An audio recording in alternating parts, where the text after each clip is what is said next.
அன்பார்ந்த மக்களுக்கு வணக்கம். நான் உங்கள் கார்த்திக் பிள்ளை and welcome to the KTV. Pudukkottai வேங்கை வயலில் குடிநீர் தொட்டியில் மலத்தை கலந்த விவகாரத்தில் பார்த்திங்கன்னா மக்களே, கிட்டத்தட்ட அந்த சம்பவம் நடந்ததற்கு பிறகு ஜனவரி மாதம் சார்ஜ்ஷீட் போடுவதற்கு முன்பு வரை ஏகப்பட்ட பேர் அதில் போய் ரிட்டு போடுறாங்க.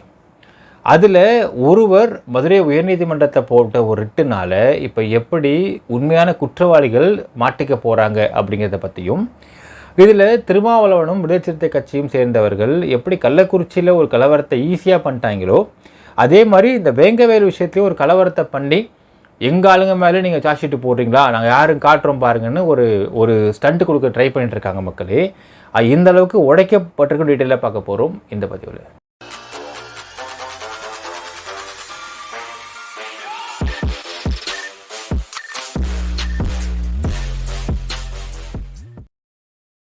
புதுக்கோட்டை மாவட்டம் வேங்கை வயலில் குடிநீர் தொட்டியில் மலத்தை கலந்த விவகாரத்தை பார்த்திங்கன்னா மக்களே, 3 நபர்கள் தான் அக்யூஸ்ட் அப்படிங்கிறதை சார்ஜ் ஷீட் உறுதிப்படுத்தியிருக்குன்னு சொல்லலாம். சிபிசிஐடி 2 வருஷமாக இந்த வழக்கை விசாரித்து முரளிராஜா, முத்துகிருஷ்ணன், சுதர்ஷன் அப்படிங்கிற 3 பேர் தான் குற்றவாளிகள் அப்படின்றது சார்ஜ் ஷீட்டை உறுதிப்படுத்தியிருக்கு மக்களே. நீங்கள் பார்த்தா தெரியும், இந்த வழக்கு ஆரம்பத்தில் இருந்து 2022 பார்த்தீங்கன்னா இந்த சம்பவம் நடந்ததற்கு பிறகு மெட்ராஸ் உயர்நீதிமன்றத்திலையும் மெட்ராஸ் உயர்நீதிமன்ற மதுரை கிளையிலையும் பார்த்தீங்கன்னா நிறைய பேர் ஒரு ரிட்டு போட்டுருவாங்க. ரிட்டு போட்டு என்னென்னா, எதுக்கு ரிட்டு போடுறாங்கன்றதை புரிந்து கொள்ள வேண்டும் மக்களே. அதாவது தப்பு பண்ணவனுங்க இவங்க தான், ஆனால் இவங்களுடைய சமூகத்தை சேர்ந்தவங்களும் இவங்களுக்கு தெரிஞ்ச நபர்களும் ரிட்டு போடுவாங்க. யாரோ ரிட்டு போடுவாங்க. என்ன அர்த்தம்னு பார்த்தீங்கன்னா, நாங்கள் எங்காவது தான் ரிட்டே போட்டிருக்காங்க, நாங்கள் தப்புன்னு ரிட்டு போடுவோமா நாங்கள் அப்படிங்கிற ஒரு பேரை உருவாக்குவதற்காக ரிட்டு போடுறது. இதோட அஜெண்டா லாஸ்ட்டாக அவங்க சொல்கிற மக்களே, இந்த மாதிரி ஒரு நபர் திருமங்கலம் கண்ணன் என்கின்ற தமிழ் முதல்வன் பேர் பார்த்தீங்களா, இந்த நபர் என்ன ரிட்டு ஒன்று போடுறாரு. என்ன ரிட்டு போடுறாருன்னு பார்த்தீங்கன்னா, இந்த ரிட்டு ஃபைலிங் டேட்டு 9/1/2025. என்ன ரிட்டு போடுறாருன்னு பார்த்தீங்கன்னா, சிபிசிஐடி 2 வருஷமாக இந்த வழக்கை விசாரிச்சுட்ருக்குறாங்க அப்படின்னும், இதுவரையில் வேங்கை வயலில் மலத்தை கலந்த விவகாரத்தில் எந்த குற்றவாளியும் கைது பண்ணப்படவில்லை அப்படின்னும், இந்த வழக்கில் உண்மை குற்றவாளி கைது பண்ணப்பட வேண்டும் அப்படின்னும், அப்படி கைது பண்ணப்பட வேண்டும் அப்படிங்கிறதுக்காக நாங்கள் ஒரு ஆர்ப்பாட்டம் பண்ண ரெடியாக இருக்கோம், அந்த ஆர்ப்பாட்டத்துக்கு பர்மிஷன் வேண்டியும் ஒரு ரிட்டு போடுறார். நீங்கள் பார்த்தா தெரியும் மக்களே, இவங்களே தப்பு பண்ணுவானுங்க, இவங்களே மலத்தையும் கலப்பானுங்க, கலந்துட்டு அந்த புதுக்கோட்டை வேங்கை வயல் மக்கள் அப்படின்னு சொல்லிட்டு ஒரு பேனர் வச்சானுங்க.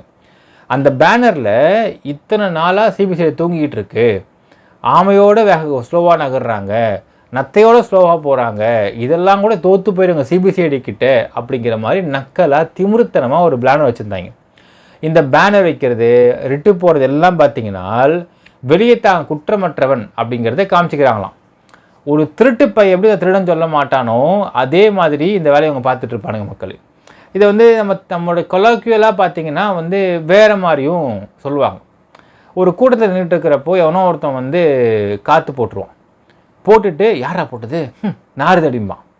இந்த மாதிரி வேலையெல்லாம் நாங்கள் சூப்பராக பார்ப்பானுங்கன்றது தெளிவாக தெரியுது பாருங்க நீங்கள். ஸோ இந்த மாதிரி வேலையை பார்த்துக்கிட்டு இவங்களே பேனர் வைக்கிறதாமா, இவங்களே ரிட்டு போடுறதாமா அப்படிங்கிற மாதிரி வேலையை பார்த்துட்டு இருந்திருக்கானுங்க. இந்த வழக்கு இன்றைக்கு மெட்ராஸ் உயர்நீதிமன்ற மதுரை கிளையில் விசாரணைக்கு வருகிறது. நிர்மல்குமார் ஜே அவர்கள் பெஞ்சில் வருது மக்களே.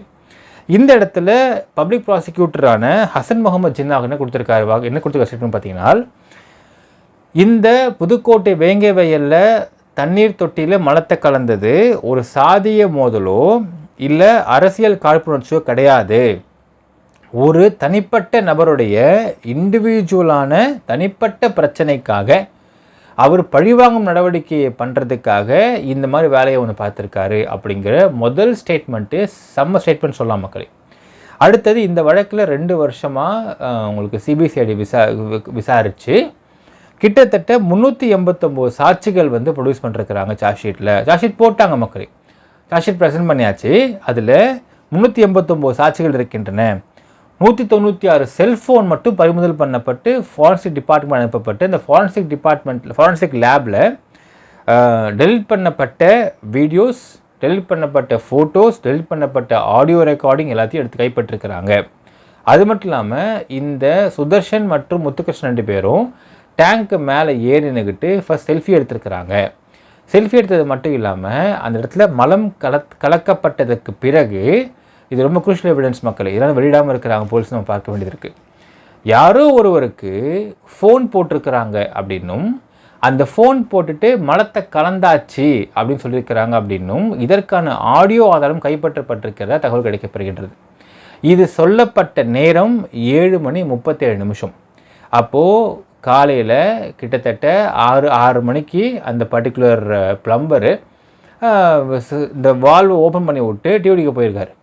போனதுக்கு பிறகு இந்த 3 பேரும் மேலே ஏறி அப்படி மலத்தை போட்டு வீடியோ எடுத்துகிட்டு செல்ஃபி எடுத்துகிட்டு அதிலிருந்து அங்கேருந்து ஒரு நபருக்கு ஃபோன் போட்டு அந்த நபர்கிட்ட பேசியிருக்கிறாரு அப்படிங்கிற விஷயமும் வெளியாகிருக்கு.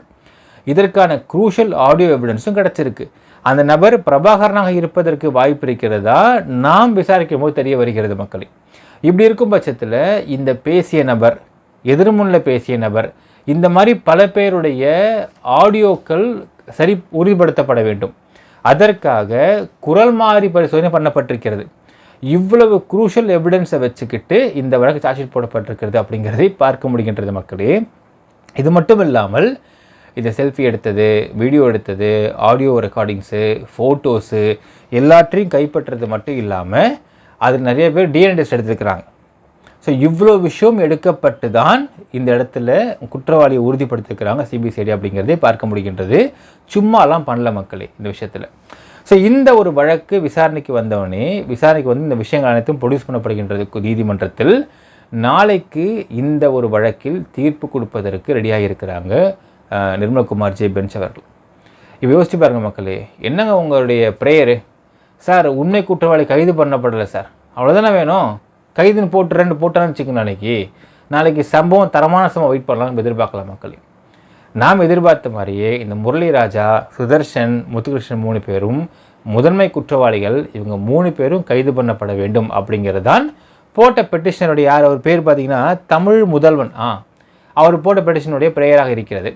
இந்த ப்ரேயர் அவருக்கு சாதகமாகவே வரணும்னு நம்ம எதிர்பார்க்கலாம் இல்லைங்களா? பாவம் கஷ்டப்பட்டு போட்டுக்கிறாரு. ஸோ அதன் அடிப்படையில் தமிழ் முதல்வன் எதிர்பார்த்த மாதிரியே உண்மை குற்றவாளிகளான இந்த 3 பேரும் கைது பண்ணப்பட வேண்டும் அப்படிங்கிற உத்தரவை நீதிபதி பிறப்பிக்க வேண்டும் என்பது நம்மளுடைய ஆவலாக இருக்கிறது மக்களே. இப்போ இந்த இடத்துல அஜெண்டாவை பாருங்கள் மக்களே, எவ்வளோ சூப்பராக ஒர்க் பண்ணுறாங்க இவனுங்கன்றதை பார்க்க வேண்டும். அதாவது உங்களுக்கு இந்த வழக்கில் ஃபஸ்ட்டு திருமாவளவன் போயிட்டு ஆய்வு பண்ணுறார். ஆய்வு பண்ணும் பொழுதே இந்த இடத்துல யார் மலத்தை கலந்தது அப்படிங்கிற விஷயம் தெரிய வருது. தெரிய வந்ததுமே அஜெண்டா வேலையை ஸ்டார்ட் பண்ணுறாங்க. ஸ்டார்ட் பண்ணதுமே எவனும் ஊர் பேரே தெரியாதவங்களாம் போயிட்டு பெடிஷன் போடுறது, ரிட்டு போடுறது. இன்றைக்கும் நீங்கள் பார்க்கலாம் மக்களே. விளக்கணை பாப்பமகன் என்ன சொல்கிறாருன்னு பார்த்தீங்கன்னா, மதுரை உயர்நீதிமன்றத்திலையும் மெட்ராஸ் உயர்நீதிமன்றத்திலையும் ஏகப்பட்ட ரிட்டு பெண்டிங்கில் இருக்குன்பார். ஏன் சொல்லப்படுதுன்ற வார்த்தைனால், ரிட்டு பெண்டிங்கில் இருக்குது அப்படின்னால் நாங்கள் தான் ரிட்டே போட்டிருக்கோம், எப்படி எங்காலே கலப்பாங்க அப்படிங்கிற வாதத்தை வைக்கலாம் அப்படிங்கிறது அவருடைய எண்ணம். ஆனால் இவ்வளவு டிஜிட்டல் எவிடன்ஸு, இவ்வளவு டவர் லொக்கேஷன்ஸு, இவ்வளவு ப்ராப்பர் விட்னஸஸ்ஸு, ப்ராப்பர் எவிடன்சஸ்ஸு, சாட்சிகள் எல்லாத்தையுமே மீறி இவங்க அஜெண்டா பண்ணுறதுக்கு அப்படிங்கிறதுக்கு இந்த மாதிரியான சில்லறவெல்லாம் பண்ணுவாங்கன்றதை பார்க்க முடிகின்றது. அடுத்து என்னென்னு பார்த்தீங்கன்னா, ஒரு பக்கம் வெளியே வந்து இந்த பாருங்கள் நடவடிக்கை எடுக்கவே இல்லைன்னு பேசுறது. நீங்கள் பார்த்தா தெரியும், ஒரு ப்ரெஸ் மீட்டில் திருமாவளவன்கிட்ட கேட்டிருப்பாங்க, வெங்கையை பற்றி கேட்கும்பொழுது என்ன அவசரம், ஏதோ காலக்கெடு ஏதாவது இருக்கிறதா, பொறுமையாக விசாரிக்கிட்டேன்னு சொல்லி பேசியிருப்பார். அப்போ அங்கே தான் வந்து பத்திரிகையாளர் வந்து திமுககார மாதிரி பேசுன்னு கேட்டிருப்பார். யார் திமுககாரன்னு சொல்லிட்டு கோவப்பட்டிருப்பார். அப்போ என்னென்னால் இவங்களே ரிட்டு போடுவாங்க, இவங்களே போடுவாங்க ரிட்டு, நடவடிக்கை எடுக்க வச்சு கேட்பாங்க. திருமாவளவன் வெளியே வந்து பேசும்பொழுது நடவடிக்கை எடுக்க ஏன் அவசரப்படுத்துறீங்க, பொறுமையாக பண்ண சொல்லுன்னு சொல்கிறது. என்ன காரணம்னு பார்த்தீங்கன்னா, அதுக்குள்ளே போய் முதலமைச்சர்கிட்ட போய் சாஷ்டமாக விழுந்துடுறது. ஐயா எங்களை காப்பாற்றுங்க, எங்கள் தான் பண்ணிட்டாங்க, தயவுசெய்து நடவடிக்கை எடுத்துடாதீங்க, நான் வெளியில் பில்டப்லாம் கொடுத்துக்கிட்டு இருப்பேன், அதை பார்த்திங்க ஏமாந்தாங்கன்னு சொல்கிறது. ஸோ வெளியே வந்து வடிவேல் மாதிரி பில்டிங் ஸ்ட்ராங்கு பேஸ்மெண்ட்டாக வீக்குன்ற மாதிரி வெளியே மட்டும்தான் ஜால்ஜாப்பு பில்டப் எல்லாம், உள்ளுக்குள்ளே போய் சாஷ்டமாக காலில் விழுந்து கெஞ்சிடுறது. ஸோ இதன் அடிப்படையில் திமுக அரசும் நடவடிக்கை எடுத்து விசாரணை போயிட்டு இருந்தாலும் இதில் அரெஸ்ட் பண்ண வேண்டும் அப்படிங்கிற விஷயத்தையும் சார்ஜ் ஷீட் போட வேண்டும் அப்படிங்கிற விஷயத்தையும் டிலே பண்ணிட்டு இருந்தாங்கன்ற நீங்கள் பார்க்க முடிகின்றது. ஆனால் கோர்ட் சும்மா இருப்பாங்களா? சும்மா இருக்க மாட்டாங்க. இவனுங்க போட்ட ரிட்டியே விசாரித்து ஏன்னா நீங்கள் பார்க்க வேண்டும் மக்களே, மெட்ராஸ் உயர்நீதிமன்றத்தில் இவனுங்க ஆளுங்க ஒருத்தவங்க போட்ட ரிட்டில் தான் அது வந்து கோர்ட் மாற்று கேஸாகவே மாறிச்சு. அப்போ ரிட்டு வாடான்னு கூப்பிட்டாங்க கோர்ட்டு. ரிட்டு போட்டதை வச்சு கோர்ட் மாற்று கேஸாக வந்து ஒவ்வொரு ஸ்டேட்டஸ் ரிப்போர்ட்டை வாங்கி வாங்கி வாங்கி பார்க்குறாங்க கோர்ட். பார்க்கும்பொழுது ஸ்டேட்டஸ் ரிப்போர்ட்டில் தெளிவாக இருக்குது, தான் பண்ணுறாங்கன்ற எல்லா ஆதாரமும் இருக்குது. ஏன் அரெஸ்ட் பண்ண மாட்டேன்னு கேட்குறாங்க. ஸோ இதில் என்னென்னு பார்த்தீங்கன்னா, திருமாவளவன் சென்று முதலமைச்சர் மு க ஸ்டாலின் காலை உழுந்த காரணத்தினால் நடவடிக்கை எடுக்காமல் இருந்தாங்க. சரி, இதை காப்பாற்றிக்கிற மாதிரி அந்த விஷயத்தை ஆதவர் ஜோன்ற ஒரு நபர் உள்ளே வர்றார். வெங்கவையில் நடவடிக்கை எடுக்கவில்லை, விஜய் ஒருத்தர் அரசியலுக்கு உள்ளே வந்துட்டார். விஜயையும் திருமாவளவனையும் தேனாம்பேட்டில் ஒரு நண்பர் வீட்டில் வந்து போய் மீட் பண்ண வைக்கிறது. மீட் பண்ண வச்சு விஜய் உடனே வெளியே வந்து வெங்கவையில் சம்பவத்தை பார்த்தீங்கன்னா அப்படின்னு ஆரம்பிச்சது. திமுககாரங்க பார்த்தாங்க, ஏண்டா நீங்களே பண்ணுவீங்க, நீங்களே குற்றவாளியாக இருப்பீங்க, நீங்களே வந்து காலில் விழுவீங்க, நீங்களே ரிட்டு போடுவீங்க, இப்போ நீங்களே அவனை உசி பற்றி பேச வச்சுருவீங்களா? போனா தம்பி சார்ஜ்ஷீட்டாங்க, சார்ஜ்ஷீட் போடப்பட்டாகிவிட்டது. இப்போ பார்த்தீங்கன்னா கதறாங்க வெளியே வந்து, ஐயோ சார்ஜ்ஷீட்டு போட்டாங்க, எங்காலங்களே வந்து உள்ளே அரெஸ்ட் பண்ண போகிறாங்க, எங்காலே ப்ராசிக்யூட் பண்ணிட்டாங்க, அதை கதையிட்டு இருக்காங்க. இதில் பார்த்தா மக்களே ஒரு ஸ்டெப் அஹெட் போயிட்டு திருமாவளவன் மற்றும் அவங்க கோஷ்டிக்காரங்கெல்லாம் வேங்கவேலுக்குள்ளே போய் எப்படி கள்ளக்குறிச்சியில் கலவரத்தை பண்ணாங்களோ அதேமாதிரி ஒரு கலவரத்தை உருவாக்குவதற்காக பிளான் பண்ணிருக்காங்கன்ற விஷயம் தெரிய வருகிறது இன்ட்டு மூலிமா. ஸோ அந்த வேங்கவேல் கிராமத்துக்குள்ளே வெளியாட்கள் யாரும் உள்ளே போக முடியாத மாதிரியும், ஏன் வெளியாட்கள் வக்கீலாக தான் உள்ளே போகக்கூடாது அப்படிங்கிற மாதிரியும் ஃபுல்லாக பிளாக் பண்ணி பேரிகேட் போட்டாங்க, செக் போஸ்ட் போட்டாங்க. ஸோ இதெல்லாம் என்ன பண்ணுறாங்கன்னா, வெளியே என்ன கதறாங்கன்னு பார்த்தீங்கன்னா, என்னடா இது கலவரமும் பண்ண முடியல, ஒன்றும் பண்ண முடியல, சார்ஜ்ஷீட் போட்டாங்க, ப்ராசிக்யூட் பண்ணிட்டாங்க, அடுத்து அரெஸ்ட் பண்ணுறாங்களோ அப்படிங்கிற பயத்தில் திருமாவளவனுக்கு இந்த இடத்துல பார்த்தீங்கன்னா அல் இல்லாமல் இருக்கிறது மக்களே.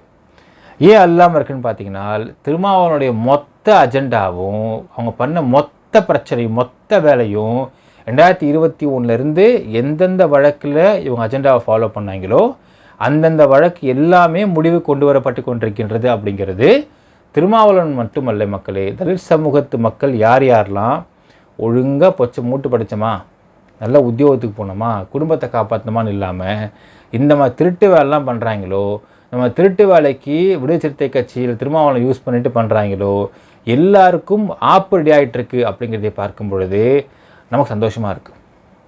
ஏனென்றால் தலித் சமூகத்து மக்களுடைய முன்னேற்றத்திற்கு எதிரியே துரோகியே திருமாவளவன் சப்போர்ட் பண்ணக்கூடிய இந்த ஃப்ராடுகள் தான் மக்களே. ஸோ இந்த மாதிரி ஃப்ராடுகள் களையெடுக்கப்பட வேண்டும், இவங்க அரெஸ்ட் பண்ணப்பட வேண்டும், ரிமாண்ட் பண்ணப்பட வேண்டும். முரளிராஜாலாம் வந்து காவலாக இருக்கிறதுக்கு லாய்க்கே கிடையாது. இந்த மாதிரியாலாம் போலீஸ் இருந்தால் திருடனே போலீஸுக்கு கதையாகி போயிடும்.